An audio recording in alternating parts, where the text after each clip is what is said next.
Hi, welcome to Willow Bradner, the Accidental Psychic. Today I want to talk to you guys about psychic boundaries and protection. Anytime I say the word protection, I just think of condoms. I hate to say that, but we'll just get that out of the way now. So there's a lot of talk about psychic boundaries and protection. Protection meaning from psychic bugs and dark energy and yucky bleakness, right?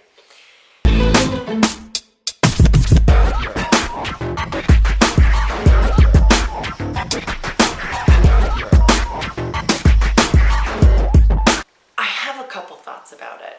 One being that to protect yourself from the unknown, from quote unquote dark energy, is to say that you believe that there is dark energy.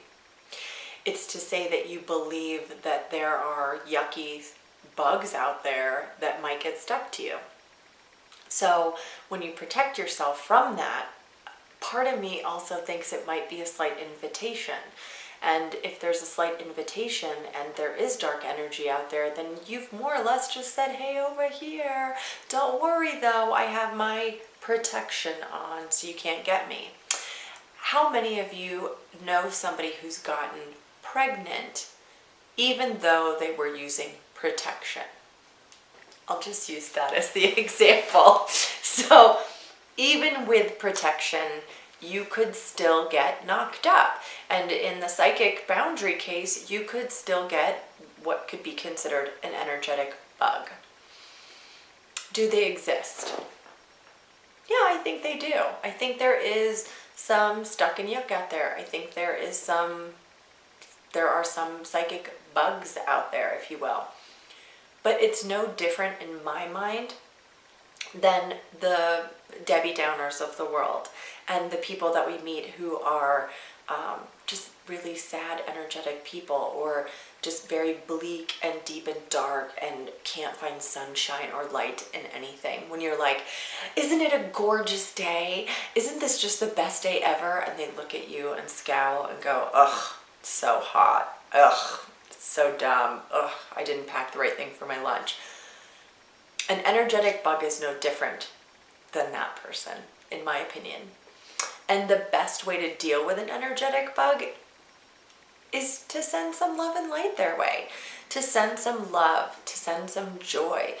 And most energetic bugs, as well as people, reject and are completely defensive against the love, against the kindness, against any sort of happiness or joy. So don't be offended if you become a Pollyanna like I have become, and people are like, please God, no more sunshine and happiness. I don't want a puppy or a rainbow. Certain humans just, that's not their thing. They don't love the joy, and that's okay. But if you get an energetic bug, let's say that you start feeling really anxious, or you yourself start feeling a little bit depressed, or you just have this really dark feeling about yourself, you might have gotten an energetic bug. That's okay. It's no big deal. It's just like anything. It's like a tick. You pull it off and you throw it away. No big deal. You can make a big deal about it if you want to, though. You can wear tons of oils, you can wear rocks, you can put protection all over you and put yourself in a boundary of gold and violet white light. All of these things are great, by the way. You can ground yourself to the earth, which I guess we're supposed to do anyways. You can put yourself in a glass bubble all you want. You can surround yourself with roses so nobody can touch you. These are all great protection methods that the teachers will teach you. Or you can say, I don't believe in any of this stuff. I don't believe there are monsters under my bed. I just don't. I don't believe there are monsters under my bed. I don't believe that there is such thing as such dark energy that it could affect me in a negative way, that I would carry it for the rest of my life. And should I get stuck with an energetic bug, should I have some dark energy find me in the recess of my one tiny little spot when I was not feeling loved that day, I will send it love, and I will pick it off, and I will send it on its way. That's a choice, right? So when it comes to protection, these are your choices, okay? 1, you can send yourself into a bubble. You can ask to be put in a gold bubbled light, right? So from the root chakra up and around you, you can surround yourself with source light, source energy light. And depending again who you read or what you hear or what color you prefer, it can be white, it can be gold, and it can be violet. Hell, it could be pink for all I care. It doesn't matter. Whatever you see as the most protective color, that's the color I think you should choose. 2, you can wear a sponge in your bra. You can put some lovely rocks around you and say to the rocks and gems and jewels and sparkly things, I expect that you'll pick up all the negative and stuck energy today. Or to the sponge, I expect that you will pick up all the negative energy today that might be around me, and that the rocks and the sponge are going to protect and serve you and make sure that nothing can get stuck to you. When you get home at night, you can take off said jewelry or said sponge, and you can give the jewelry a salt bath, and same thing with the sponge. Rinse it in salt, rinse it, dry it, and leave it there until the next day when you wake up and put it back on, and it too could be your armor again.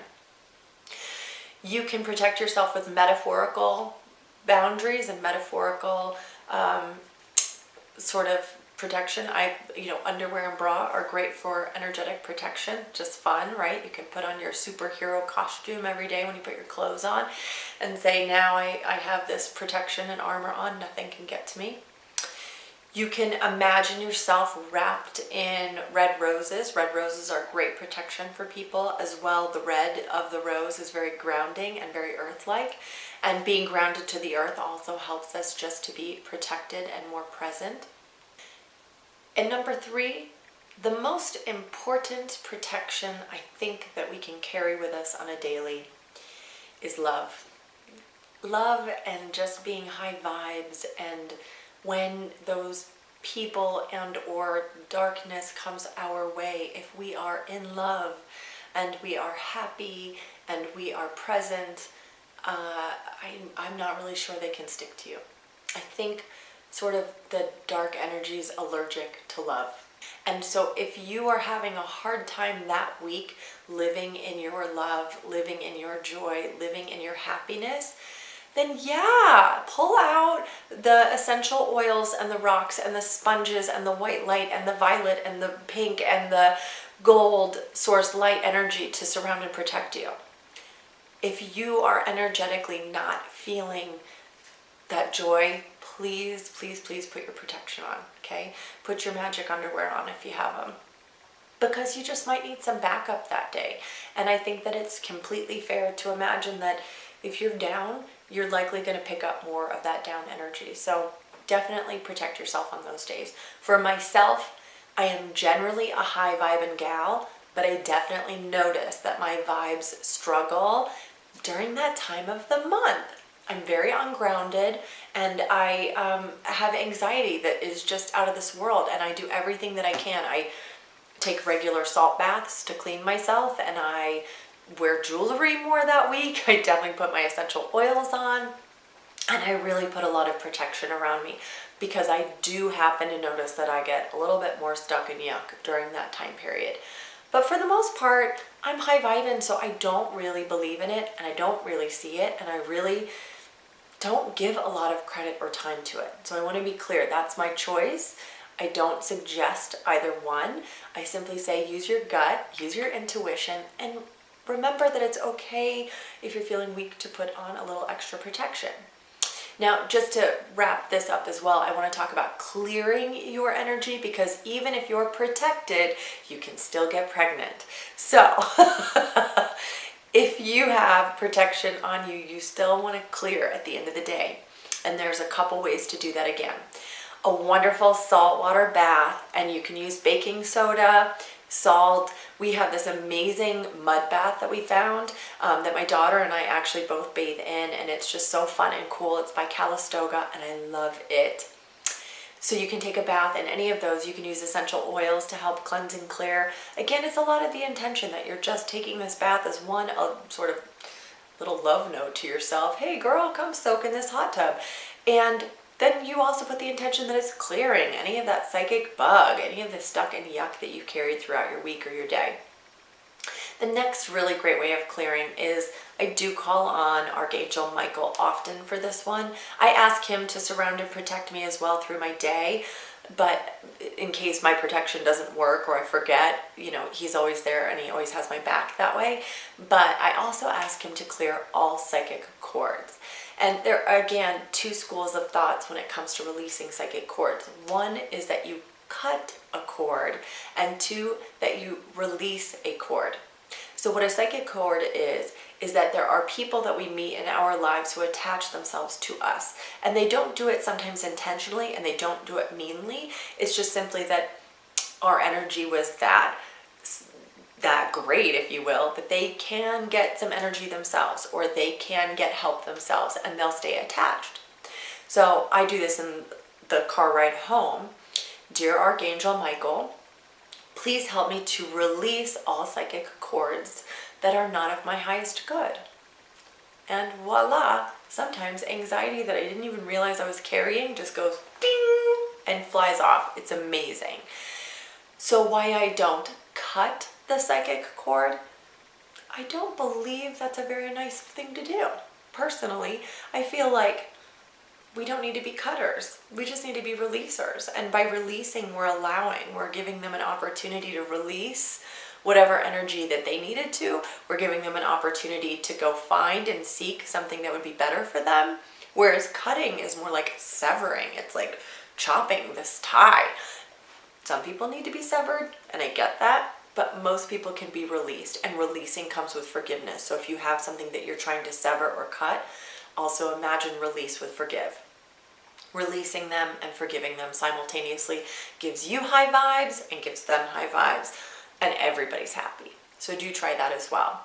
Again, with clearing energy, I also think you can smudge yourself. So if you've had a real day and you cannot wipe this energetic crap off, you can take a smudge stick and smudge yourself. I have an earlier video that you can find in my library that has smudging on it, and it'll teach you how to smudge yourself or your house. Smudging is just a great way to just kind of clear up extra energy. And the other thing is the Tibetan singing bowl, and noise clears out the recesses of our bodies, clears the recesses of our homes. It gets to the places where smoke can't, where bath can't, where rocks can't. The sound vibration really can, vibrate into all those little areas where we can't get, and clear our energy in such a way. So if you have a Tibetan bowl or you don't have a Tibetan bowl, I would recommend using it or buying one. They're just lovely anyways, and they're pretty, and you can put fruit in them when you're not using, in case you needed it to have a multi-use. So that's my boundaries. That's sort of where I come from in terms of protection. And that's where you kind of say to the universe and any dark, suck, yuck energy, hey, yo, I'm not interested. I do not believe in you at all, so I'm not going to worry that much. Or I'm really worried because I totally believe in the dark energy, and I'm going to put all those layers of protection on. But remember, you can still get pregnant even when you're using protection. So do remember to clear it up, okay? Otherwise, have a wonderful day and stay chill, because you know what? The psychic bugs don't have anything on you, girl.